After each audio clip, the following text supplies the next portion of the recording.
Assalamualaikum warahmatullahi wabarakatuh. Perkenalkan saya Ilham Maldini, NIM 2011024151003, kelas Patofisiologika. Di sini saya akan menjelaskan tentang sistem kekebalan tubuh. Sistem kekebalan tubuh memiliki dua jenis sistem kekebalan, yaitu kekebalan non-spesifik dan kekebalan spesifik. Setiap bakteri, virus, dan zat asing yang masuk dalam tubuh kita akan berhadapan dengan sistem kekebalan non-spesifik. Jika kekebalan non-spesifik tidak mampu menghancurkannya, berikutnya zat penginfeksi tersebut akan menghadapi sistem kekebalan spesifik. Kekebalan non-spesifik atau bawaan memiliki dua pertahanan. Pertahanan pertama yaitu kulit, membran mukosa, dan normal flora.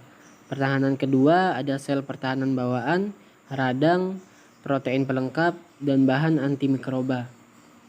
Sistem kekebalan non-spesifik atau bawaan dimiliki oleh seseorang sejak lahir.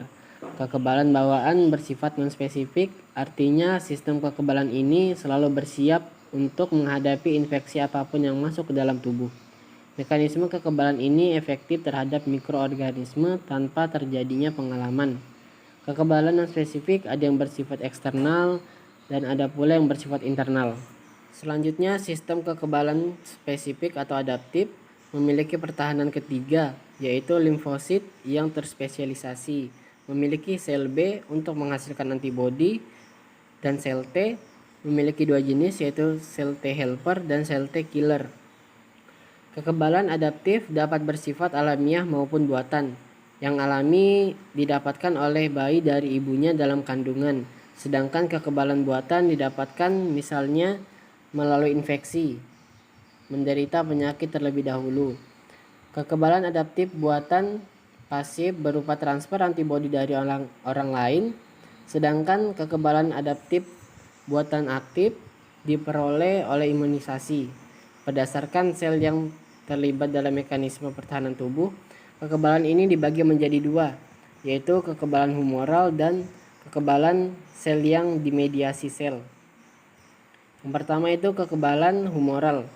Unsur yang paling berperan dalam kekebalan humoral adalah antibodi yang dihasilkan oleh sel-sel B limfosit.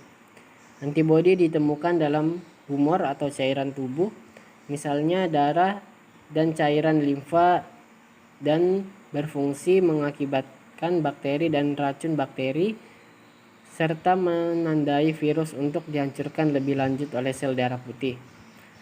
Yang kedua itu kekebalan yang dimediasi sel.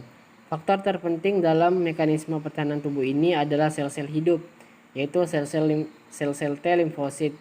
Sel-sel ini secara aktif melawan bakteri dan virus yang ada di dalam tubuh yang terinfeksi. Sel-sel ini juga dapat melawan protozoa, jamur, dan cacing parasit. Lalu ada kekebalan eksternal. Sistem kekebalan jenis ini terdiri dari jaringan epitelium yang melindungi tubuh kita, yaitu kulit dan jaringan mukus, beserta sekresi yang dihasilkannya. Selain sebagai penghalang masuknya penyakit, epitelium tersebut menghasilkan zat-zat pelindung, misalnya hasil sekresi kulit bersifat asam sehingga beracun bagi bakteri. Air ludah atau saliva dan air mata juga dapat membunuh bakteri.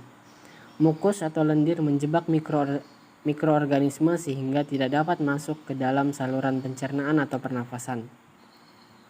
Selanjutnya, kekebalan internal. Kekebalan jenis ini akan melawan bakteri, virus, atau zat-zat asing yang mampu melewati kekebalan eksternal. Aktivitasnya berupa rangsangan kimia dan melibatkan sel-sel fagositik, sel natural killer, protein antimikroba yang melawan zat asing yang telah masuk dalam tubuh, serta peradangan atau inflamasi dan demam. Sel-sel fagositik yang berperan dalam kekebalan internal antara lain neutrofil, makrofag, dan eosinofil. Neutrofil akan bersifat fagositik atau memakan jika bertemu dengan bakteri penginfeksi di dalam jaringan.